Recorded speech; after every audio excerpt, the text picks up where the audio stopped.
Hello, everybody. I'd like to welcome you all to our podcast, and I'd like to welcome Steve Harris, Group CEO of CloudClevr. Hi, Steve. Hi, Matt. Nice to be here. We're going to talk today about the whole M&A area, and really as a little bit of a preface for an event we've got coming up called CloudClevr Invest, happening on the 4th of June. In the afternoon, actually at the 8 Club, where both me and Steve have been members for a number of years. So a venue we know well, but it's a opportunity really for the industry to get together and talk about some of the investment challenges. So we thought I'd get Steve to come along as, I was going to say veteran of the industry, but more recently, obviously, working on a really interesting new business called CloudClevr.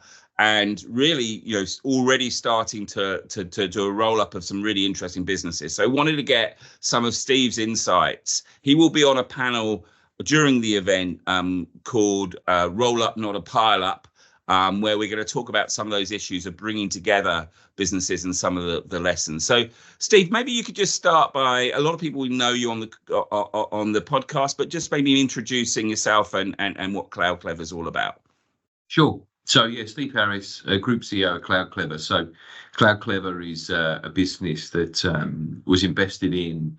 We formally set up the business about a year ago, and it's got backing from RTI, which is Rigby Technology Investments.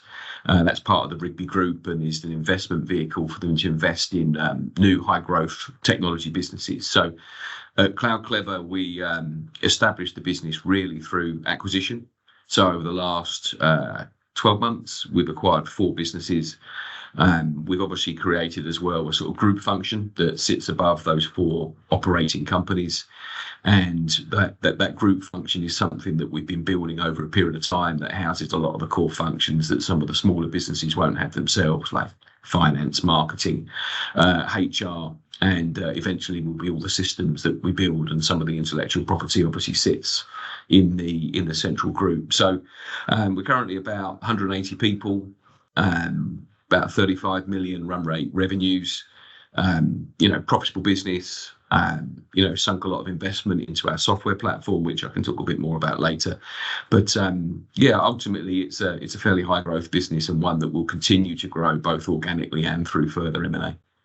And I noticed, obviously, being following quite closely what you've been doing, and noticed recently you've made an acquisition of a business called Twisted Fish, with more of an IT background. What have you looked for in these original businesses that have been the basis? What's the characteristics? What's kind of the hypothesis you've got about when you're looking at the acquisition targets? So I think the main thing we've been acquiring, certainly the first 4 businesses that we've acquired, let's say in phase 1 of our development, is really technology leadership and capability. So if I look at our 3 practices that we've established in what we think are high growth and very relevant technology domains, it's communications, collaboration, and contact, which includes obviously contact center technology. So we know that we want to have a real strong leadership position in this practice area, and we acquired Foresight and NGC that have got good historic skills, capabilities, and certainly technology leadership with a lot of traditional on-prem type solutions in both PBX and contact center.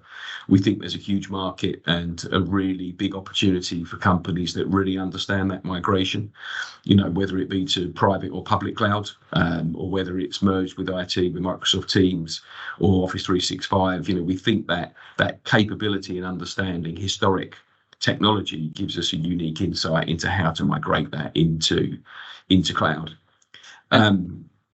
Sorry. I was just going to say, have you found that contact is a specific skill set you've got to buy? So with the contact center, I hear a lot of people say we're going to go towards the contact center market, but I've got this sort of hypothesis that you've got to have some pretty specific skills to be able to sell in that area. Is that why you kind of went for an M&A route, particularly in that area? I think so. I think when you look at the relevance that a communications or a network services sort of connectivity supplier has with the customer, it's invariably lower than the relevance that an IT and security MSP tends to have with the customer. So the IT manager probably sees increased relevance, increased importance in a IT and security provider than they do in a connectivity provider ordinarily, because they might argue some of it is more commoditized. If you look at communications as well, it's probably on isolation. It's probably slightly less relevant as well compared to that other domain. When you start to have contact center in there, where you're really helping a customer address how they deal with their end customers and their users and the whole customer experience, you tend to have that similar, if not even more relevance than some of the other suppliers in that customer. So we think contact center is really important. I'll give you a good example. I think Foresight have 43% of their comms customers also take contact center. So for us, it's really relevant, and it really provides that stickiness and relevance to that customer, so that when we apply network services and IT and security on top of that with the other capabilities in the group, then we have a similar level of relevance for that customer across every single practice. So you've looked to build those practice areas. The other interesting thing you said, sort of hinted at the top, was investing in software across the group. And then I think that's quite an interesting topic. Quite a lot of the businesses we've looked at in the US and done diligence on, etc., have been investing in old words, middleware. Whether we should use that language, probably the wrong. Where do you see software, and where do you see your IP development being? I guess it's not in building new contact center platforms, but where does it? Where's that lie? It'd be interesting to your view. I think what we're seeing is a definite change in the market. You and I are quite familiar when a lot of people built their own platforms, and some of them even built it with open source Asterisk sort of software. And a lot of people, enterprise companies, built Asterisk based local PBX platforms. I think from our perspective, there's no point for us going into intellectual property in that area.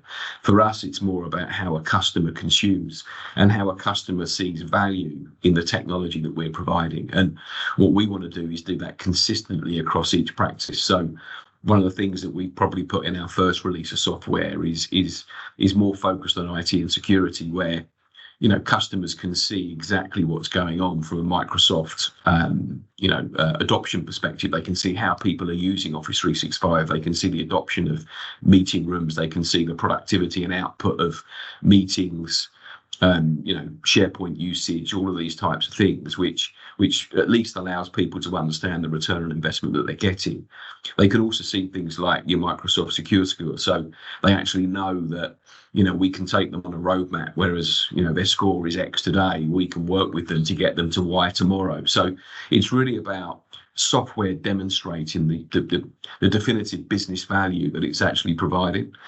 I think if you then look at how you can do it from a generic customer engagement perspective, we believe that it's really important to engage customers and take them on this transformation journey. So we would want to do an audit on all of their technology estate, whether it's IT and their Microsoft perspective. We can do an audit on their security.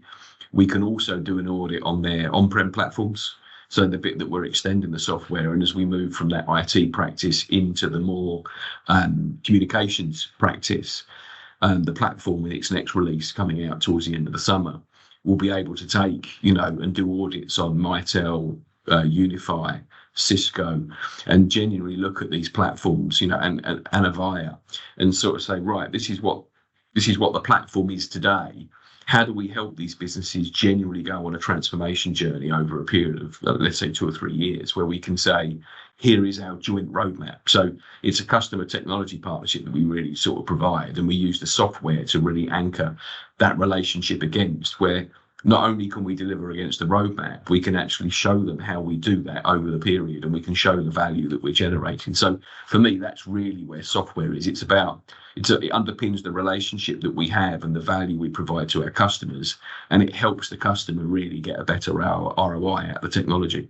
And it sounds like also the topic of analytics, giving more clarity to the customer of really what's going on in the what can be a multi-vendor estate, can have multiple, is likely to be a multi-vendor estate with lots of different things, having that visibility. So it's kind of interesting, the kind of new area. So you're investing very much in practice areas, putting some clear some clear group capabilities, and then underpinning that with the software.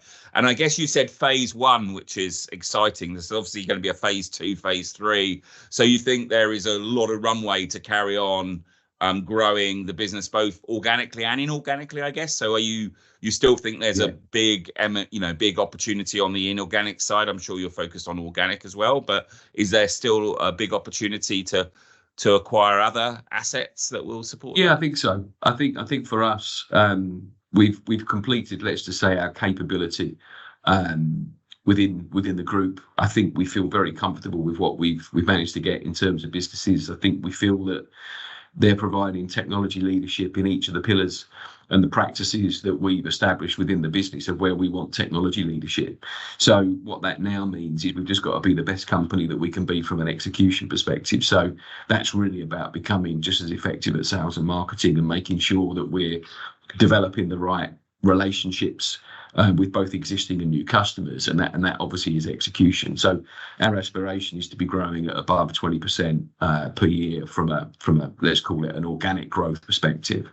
There's a huge amount of white space within our customer base. So some of the things that we look for, as a good example, I think NGC has been selling mobile for a while, but has about 24% penetration of mobile in its customer base. Even we're selling it for a number of years.